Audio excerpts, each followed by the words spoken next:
Bienvenue à tous. Voici la 5e leçon de janvier 2017 sur le mentorat dans le domaine d'éthique. Nous allons parler de la gestion de l'argent et de l'analyse de l'horizon temporel supérieur. Nous allons parler de la gestion de l'argent et de l'analyse du temps supérieur. Nous allons simplement parler de ce point de vue, vision de l'échange. En d'autres termes, une analyse à long terme. Nous allons supposer pour l'instant que tous ceux qui apprennent les concepts depuis janvier envisagent, contemplent le moyen de négocier à long terme ou le trading de position. Ce n'est peut-être pas votre tasse de thé. Ce n'est peut-être pas la discipline que vous allez adopter comme carrière. Mais je vous conseille de travailler au moins sur cette période pendant un certain temps. Essayez au moins d'y travailler pendant 1 an. Et la raison pour laquelle je dis cela, c'est que certains d'entre vous ne sont peut-être pas, envisagent pas de gérer des fonds. En d'autres termes, gérer l'argent d'autres personnes ou travailler pour une société, peut-être pour une société d'accessoires. Et même si vous ne disposez pas d'une grande base de capitaux propres au départ, ce n'est pas important. Pas important. En revanche, ce qui est important, c'est d'accroître votre compréhension sur une longue période de temps. Cela signifie acquérir de l'expérience sur le marché. Il n'y a pas de meilleure expérience que d'appliquer les choses que vous avez pratiquées sur un compte de démonstration avec des résultats positifs, puis de passer à un environnement réel où vous utilisez des fonds réels. Des fonds réels. Il n'est pas important d'avoir un compte parce que ce sur quoi vous vous concentrez, c'est le contrôle du drawdown, de le garder gérable, Il s'agit d'un niveau tolérable. Qu'est-ce qu'un niveau de réduction tolérable? Je dirais environ 15% par an est un objectif réaliste. La plupart des gens commenceraient à s'inquiéter à partir de 25% environ. Mais si vous pouvez contrôler votre réduction à environ 15% au maximum, c'est tout à fait extraordinaire. Mais ce n'est probablement pas grave et si vous pouvez toujours maintenir un résultat positif pour le rendement annuel. Mais en pensant aux fonds gérés, je veux que vous réfléchissiez à la possibilité que même si vous envisagez de gérer uniquement vos propres actifs individuels et à faire progresser votre patrimoine de manière indépendante sans utiliser l'argent d'autrui, pour certains d'entre vous, ce n'est peut-être pas le cas. Pour certains d'entre vous, ce n'est peut-être pas le cas. Peut-être que vous vous êtes engagé dans ce mentorat avec l'espoir d'apprendre à faire cela. Tout commence ici. Vous devez avoir des attentes réalistes en arrivant et savoir que vous n'avez pas besoin de beaucoup d'argent si vous pouvez montrer une courbe d'équité cohérente qui s'améliore, très peu de tirages, très peu fréquents, des périodes erratiques ou lentes dans vos transactions, c'est une très bonne chose pour investisseurs. Lorsqu'ils voient ce genre de choses, et il n'est pas nécessaire d'avoir des taux de rendement élevés, mais une augmentation régulière sur une année civile, cela attire vraiment les investisseurs. Vous n'avez pas idée de la quantité d'argent qui se trouve à l'extérieur, qui n'attendent qu'une chose. Je vais prendre cet argent, le contrôler pour vous et faire des bénéfices. Et faire des bénéfices. Vous n'avez pas non plus besoin d'utiliser la totalité des fonds propres dont vous disposez au départ. Souvent, un compte de négociation de 10 000 $, et ils supposent qu'ils doivent maximiser chaque dollar possible sur ce compte pour obtenir un taux de rendement respectable. Et je n'enseigne pas cela. En fait, j'ai une approche très conservatrice. Quand je fais du commerce, mon point de vue est que je ne veux pas allouer chaque dollar possible au marché. Ce que je fais, c'est que je limite mon allocation à seulement 30% de mon capital total. Cela peut choquer certains d'entre vous, mais c'est la vérité. C'est la vérité. Disons par exemple que j'ai un compte de négociation de 100 000 $, ou disons que vous avez un compte hypothétique de 100 000 $. Cela signifie que je ne vais utiliser que 30 000 $ pour répondre aux exigences de marge ou aux paramètres de transaction que j'utilise pour cette opération. En d'autres termes, je vais faire un pourcentage de mon capital et disons par exemple que je vais utiliser cette norme dans l'industrie de 2%. Cela signifie que je vais utiliser 2% de 30 000 et non pas 2% de 100 000. La raison en est que je n'aurai jamais à me soucier des appels de marge. Je ne serai jamais surendetté. Je n'aurai jamais des baisses brutales de mes capitaux propres, mais je peux toujours réussir de tracer une très belle courbe de fonds propres, même en utilisant seulement 30% de mes fonds propres. Les investisseurs aiment cela. Ils aiment voir que vous n'êtes pas exposé à 100%. Ils aiment voir cela. Vous savez, avoir une bonne réserve d'argent sur le compte. De cette façon, vous avez toujours des opportunités que vous pouvez encore saisir. Si elles sont vraiment trop bonnes pour les laisser passer, vous ne vous êtes jamais trop étendu et ne s'est pas trop dispersé. De sorte que l'on a toujours la possibilité de saisir quelque chose qui n'aurait peut-être pas été sur votre écran radar. Quelque chose apparaît dans les tableaux. Quelque chose se présente comme une opportunité. Vous avez toujours des fonds propres à votre disposition pour tirer parti de cet mouvement. Vous déterminez votre exposition maximale au risque en pourcentage sur 30% de vos capitaux propres. En pourcentage sur 30% de vos fonds propres. Vous êtes donc vraiment très très réduit en termes de risque. Vous ne maximisez pas le risque pour un rendement maximal. Vous recherchez une exposition au risque très faible. Exposition au risque dans l'espoir d'obtenir un rendement constant. Constamment. De rendement. Des pourcentages de rendement respectables sur une année civile. Encore une fois, vous devez idéalement fixer 1% comme risque maximum par transaction. Cela signifie 1% de 30% de votre capital total. D'accord? Donc, vous avez 10 000 $ sur votre compte et vous allez utiliser 30% de votre compte. Cela signifie que votre compte négociation sera basé sur 3 000 $. Pas 10 000 $ avec un effet de levier, pas à la recherche d'un rendement maximum. Vous n'utiliserez que 3 000 $ pour que votre compte de négociation réponde aux exigences de marge pour vos transactions. 1% de cette somme sera de 30 $. 30 $, c'est donc votre risque maximum total par transaction. Je sais déjà ce que certains d'entre vous pensent. Michael, je ne peux pas devenir riche en faisant cela. Et c'est vrai. Vous n'allez pas devenir riche tout de suite. Vous n'allez pas devenir riche demain ou le mois prochain. Mais ce n'est pas ce que vous pensez en ce moment. Je veux que vous réfléchissiez et je n'essaie pas de vous forcer à opter pour des fonds gérés. J'essaye d'élargir vos perspectives sur beaucoup de choses et de vous donner la possibilité simplement de penser à cette possibilité. Et encore une fois, je sais par expérience qu'il n'est pas amusant de gérer l'argent des autres. Pour moi, c'est très stressant. Mais pour certains d'entre vous, c'est peut-être exactement ce dont vous avez besoin pour passer le cap. Et vous pouvez gagner beaucoup d'argent en gérant l'argent des autres assez rapidement. Ensuite, vous pouvez prendre cet argent et créer le vôtre. Et ensuite, vous pouvez faire votre propre spéculation comme vous l'entendez. Et si vous voulez prendre un peu plus de risques, ce qui ne veut pas dire que vous devriez le faire. Mais vous pouvez le faire en utilisant l'argent des autres pour vous payer. Remplir votre compte avec des fonds qui ne sortent pas de votre poche lorsque vous pouvez négocier indépendamment de l'argent des autres. Et ensuite, vous pouvez fermer la boutique pour négocier l'argent des autres et vous concentrer principalement sur vous-même. Nous viserons un rapport de 3 à 1 de récompense par rapport au risque ou plus. Encore une fois, certains d'entre vous sont totalement rebutés par le fait de trader sur des périodes plus longues, mais pour certains d'entre vous, cela va être parfaitement conçu pour vous. Ce sera votre tasse de thé si vous voulez. Il y a toujours des configurations à 3 contre 1 qui sont offertes sur ces cadres de temps plus élevés, et c'est ce sur quoi vous allez vous concentrer. Sur lesquels vous allez vous concentrer. Le fait d'avoir un risque faible et une récompense élevée très faible permet d'avoir une précision très faible. Vous n'avez pas besoin d'être précis tout le temps, mais vous devez être patient. Sur cet horizon temporel. L'autre avantage est que le faible risque permet de disposer de fonds propres pour plus de configurations. En d'autres termes, vous verrez plus de possibilités de transactions en n'ayant pas tout votre argent dans une seule transaction.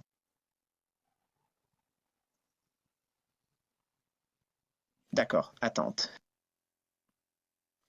Là encore, vous devez vous concentrer sur un rendement annuel intéressant. Qu'est-ce que c'est? Qu'est-ce qu'un rendement annuel respectable? Je pense que oui. C'est un rendement annuel, d'un rendement annuel de 25% par an, une norme industrielle pour les fonds gérés. Si vous pouviez faire cela chaque année, je peux vous promettre que vous ne manquerez jamais de gens qui voudront vous donner de l'argent et de gérer leur argent pour eux. Maintenant, lorsque nous approfondirons ce mentorat, je vous dirai comment vous pouvez fuir l'argent des autres et atteindre d'autres personnes par différents moyens et créer des affaires. Il est possible d'établir des relations avec des personnes qui souhaiteraient faire ce genre de choses. Encore une fois, c'est quelque chose que vous devrez décider par vous-même. En utilisant une analyse à plus long terme comme celle-ci, je veux que vous alliez de l'avant, à partir de maintenant, et que vous envisagez de prendre des positions à long terme. Une fois que nous aurons terminé le contenu de janvier, je veux que vous pensiez à d'opérer au moins pour le reste de ce mentorat pour les 8 mois environ. Vous voulez vous concentrer sur ce point précis, c'est-à-dire rechercher des transactions à plus long terme et les laisser se réaliser, les laisser se dérouler. N'essayez pas de prendre un peu d'argent sur le marché et de vous mettre rapidement sur la touche. Et n'oubliez pas, lorsque vous gérez de l'argent avec des transactions à plus long terme, il y a très peu en termes de fréquence avec les configurations à plus long terme. Ainsi, les configurations à long terme se forment très rarement chaque année. Il n'y a donc pas beaucoup de transactions tout au long de l'année sur les graphiques à haute résolution. Et lorsque vous négociez sur cet horizon temporel plus élevé, vous devez apprendre à tolérer des baisses à court terme dans les profits. Cela signifie que lorsque vous effectuez des transactions à long terme et qu'elles réussissent, vous verrez souvent qu'il y aura des retracements, que vous devrez surmonter. Vous allez devoir passer plusieurs jours, voire une semaine ou deux, où le marché a repris une partie de vos profits ouverts. Il ne s'agit pas de bénéfices réalisés tant que vous n'avez pas clôturé l'opération. En adoptant cet état d'esprit dès le départ, en se disant « Ok, je sais qu'il y aura des concessions dans ces transactions, parfois au bout d'un certain temps, lorsque vous commencez à faire des transactions plus importantes, ces concessions peuvent être assez importantes. Cela peut être une charge émotionnelle, voire des dizaines de milliers de dollars entrer et sortir de votre compte en l'espace de plusieurs semaines. Si vous n'êtes pas habitué à cela, il vous est difficile de penser à être objectif sur la transaction, d'être objectif par rapport à l'opération.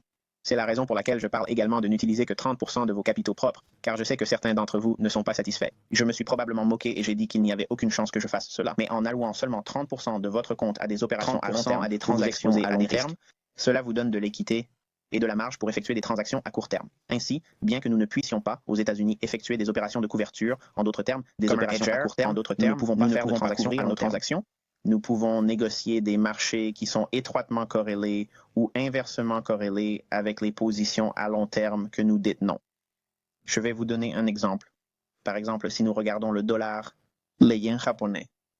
Si vous, cette paire et que vous êtes à découvert sur le dollar yen, si votre position courte à long terme commence à avoir un retracement, vous pouvez anticiper ce genre de choses. Quand il commence à avoir un retracement contre votre position courte, vous allez perdre une partie de votre profit ouvert ou de votre profit papier avant de le réaliser, de le clôturer et de transférer ce profit sur votre compte. C'est ce que l'on appelle le give and take. Votre PNL va gêner certains d'entre vous, la plupart d'entre vous en fait. La façon de contrer cela est donc de devenir un trader à long terme ou un trader de position. Si vous êtes à découvert sur le dollar, du yen, s'il y a une opportunité de voir un rebond dans votre position courte sur le dollar yen, vous pouvez en fait entrer et négocier l'euro-dollar. Il s'agit d'une paire inverse et vous feriez l'inverse.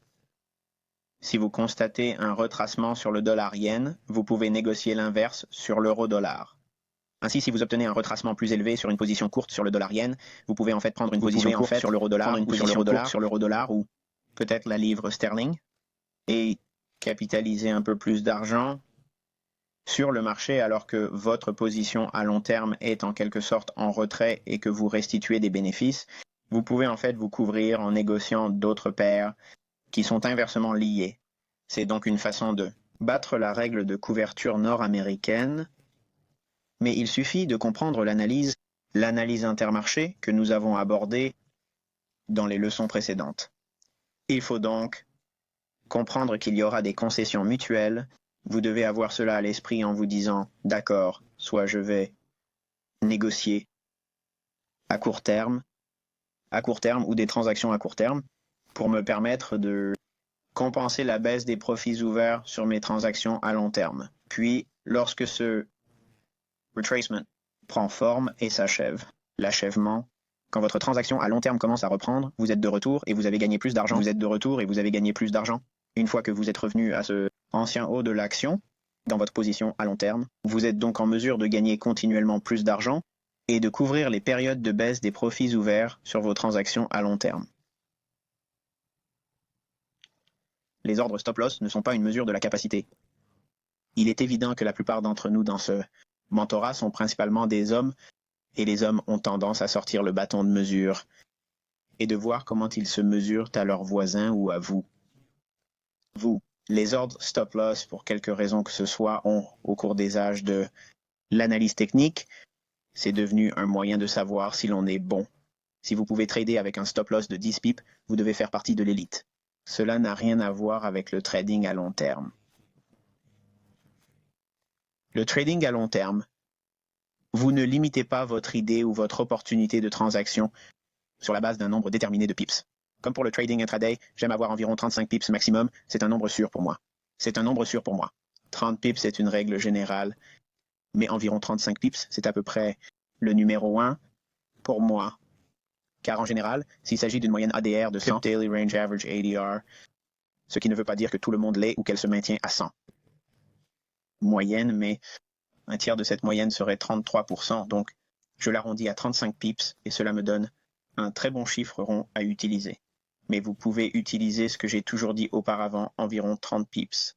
Mais pour les transactions à long terme, sur les transactions à long terme, 30 pips ne suffisent pas toujours, surtout si vous ne tradez qu'à partir d'un cadre de temps quotidien. Donc, si votre graphique quotidien est votre cadre temporel exécutable, c'est ce que vous utiliseriez si vous tradiez avec un graphique mensuel et hebdomadaire et que vous ne pouvez pas utiliser le graphique intrajournalier à cause de votre travail ou de votre vie privée qui ne vous permet pas d'être devant les graphiques ou parce que vous avez un travail.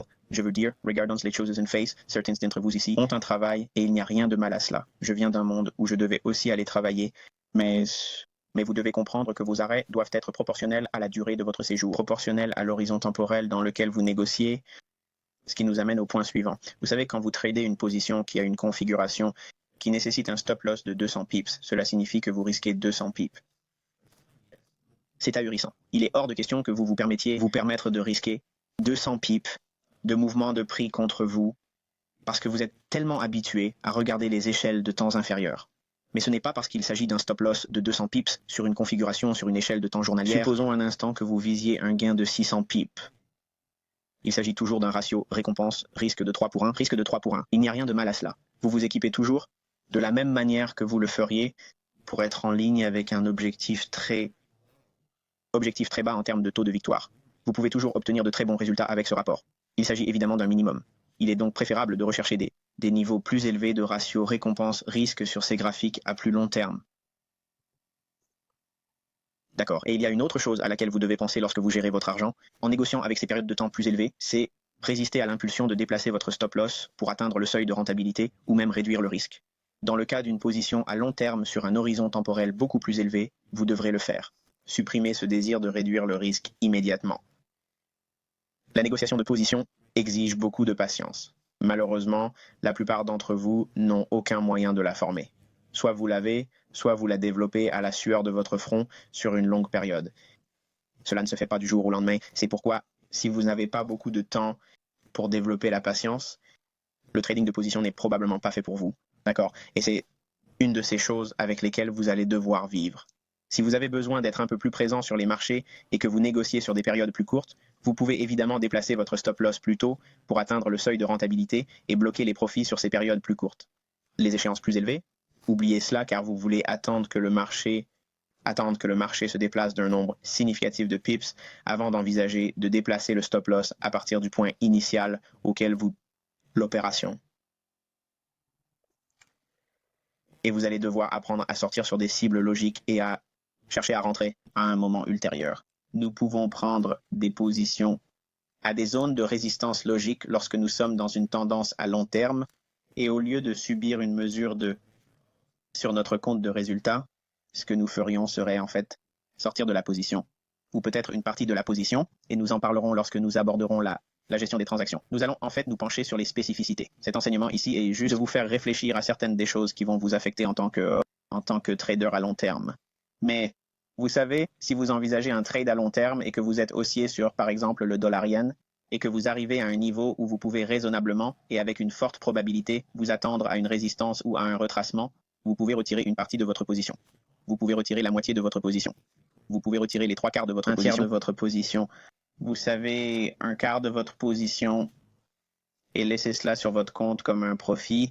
Et ensuite, une fois que le cours est revenu à un niveau où il serait logiquement temps de voir un nouveau mouvement à la hausse dans votre transaction à long terme, vous pouvez alors reprendre cette position ou peut-être un peu plus que ce que vous avez gagné. Lorsque vous avez retiré un quart de votre position, vous pourrez peut-être reprendre un tiers. Peut-être que vous reprendrez un peu plus d'un quart. Ou bien vous remettrez simplement le quart initial que vous avez enlevé pour réaliser des bénéfices partiels. Ensuite, vous pouvez le réintégrer et construire une position plus importante. Et voir la prochaine jambe de prix plus élevée où vous gagnerez plus d'argent que si vous aviez conservé l'engrenage et le point d'entrée d'origine. Un point d'entrée. Enfin, le long terme n'est pas de s'enrichir rapidement, mais s'enrichir régulièrement. C'est pourquoi, avant de vous lancer dans l'aventure, vous devez la prochaine série d'enseignements, où nous entrerons un peu plus dans les détails de ce que vous faites réellement avec le trading de position à long terme. Sachez simplement que vous ne verrez pas la vélocité pour votre argent en négociant ces cadres temporels plus élevés. Elle n'existe tout simplement pas. La vélocité est la vitesse à laquelle vous mettez votre argent au travail, qui fait un profit pour vous et que vous le récupérez immédiatement. C'est cela la vélocité. C'est pourquoi j'aime le day trading, parce que je peux composer mon argent très rapidement. Certains d'entre vous ne peuvent pas faire cela et pensent qu'ils ne peuvent pas être rentables parce qu'ils ne peuvent pas pratiquer cette discipline de trading et donc qu'ils ne peuvent pas être rentables. Ce n'est pas vrai. Vous pouvez obtenir des rendements très élevés en négociant des positions à long terme. Mais il faut que cela corresponde à votre psyché, il faut que cela corresponde à votre trader. Cette personne qui est en vous et qui fait de vous un trader. Il doit correspondre à ce critère de la personne intérieure, car s'il est en désaccord avec votre processus de pensée, vous ne pourrez pas, quelle que soit la manière dont vous la découpez, être en désaccord avec vous. Vous ne serez pas en mesure d'assister aux échanges. Vous allez forcer les choses parce que vous attendez impatiemment que quelque chose se réalise et ce sera toujours un problème. Ainsi, la gestion de l'argent deviendra plus difficile pour vous si vous n'arrivez pas à vous aligner. Mais chacun d'entre vous, dans le cadre du mentorat, devrait essayer d'appliquer les principes suivants, le trading de position à long terme, dans une certaine mesure, pour le reste de ce mentorat. Et vous verrez que vous n'avez pas besoin de beaucoup de compétences en termes de techniques d'entrée. Les techniques d'entrée que vous allez apprendre sont vraiment simplistes.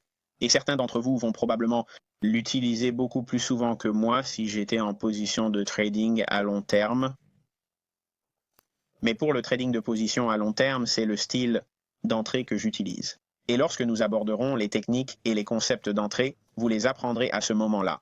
Mais avant d'aborder l'entrée en bourse et les ordres stop-loss et combien d'argent dois-je risquer et tout le reste, vous devez avoir quelques idées générales sur la gestion de l'argent.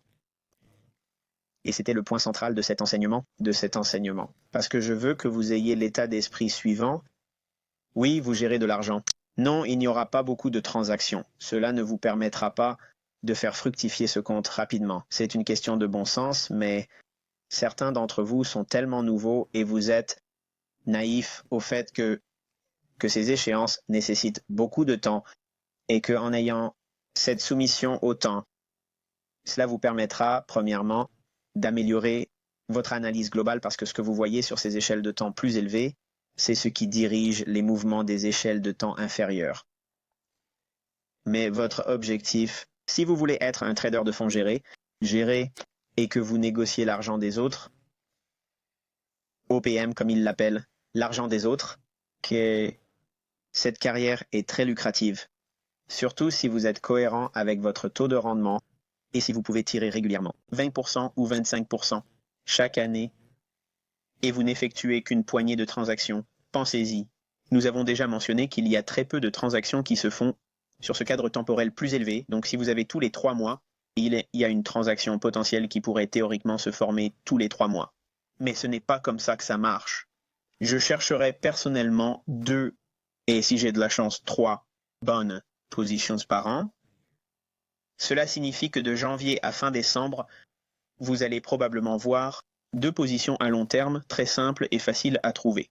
À long terme. Si vous avez de la chance, que vous êtes vraiment au point, que les marchés fonctionnent bien et qu'ils sont très symétriques, vous verrez peut-être une 3e configuration pour l'année. En général, j'ai rarement vu 4 configurations sur une année complète de janvier à décembre où j'ai pu participer à la configuration. Donc, à moins que vous n'arriviez à un degré tel que vous puissiez mieux le voir que moi, et c'est l'objectif ici aussi, vous voulez être meilleur que l'ICT. Et le profil du marché, pour cette année civile, est tellement propice à une configuration à 4 mouvements, où tous les 3 mois environ, vous avez un changement trimestriel où vous avez tous les 3 mois environ un changement trimestriel. Ce serait très bien pour vous, mais sachez qu'il faut s'attendre à ce que ce ne soit pas le cas pour vous. OK, donc nous nous concentrons principalement sur 2 très bonnes positions par an et on exploite vraiment ces positions. Et si nous avons de la chance, nous en obtiendrons une 3e. D'accord, et vous êtes probablement en train de faire le calcul et de vous dire que si je faisais juste 3 pour 1 et que je risque 1%, le mieux que je puisse faire, c'est 3% sur chaque 1. D'accord, très bien, je suis d'accord. Et si vous en obtenez 2, cela signifie que vous ne gagnez que 6%, n'est-ce pas? C'est exact. Mais vous ne risquez qu'1% par transaction. Donc ça veut dire que si vous avez une configuration qui est devenue rentable, vous disposez de nouveaux fonds propres. Ces fonds propres peuvent donc être mis à profit sur de nouvelles positions. Et ce n'est pas parce que vous avez manqué le plus bas achat possible pour une position longue à long terme, ne signifie pas que vous ne pouvez pas prendre une position dans cette tendance à long terme avec un état d'esprit à long terme et gagner quand même plus %. Nous en reparlerons lorsque nous aborderons les questions d'exécution et de la gestion des transactions. Ne pensez donc pas que vous allez simplement faire « Eh bien, je ne peux faire qu'environ s'il n'y en a que 2 par an et que le mieux que je puisse faire est 3%, ça veut dire que je vais faire 6% pour l'année. » Ce n'est pas intéressant, Michael. Ce n'est que si vous prenez une seule configuration. Maintenant, si vous prenez 2 transactions et que votre exposition maximale à 2% et que vous changez les règles ici, cela vous donne évidemment un peu plus de marge de manœuvre. Mais il ne s'agit pas pour vous d'essayer de maximiser ce que vous pouvez gagner. Votre objectif est de savoir combien vous pouvez gérer en termes d'abaissement en le maintenant à un niveau bas, tout en obtenant un taux de rendement sur l'ensemble de l'année civile.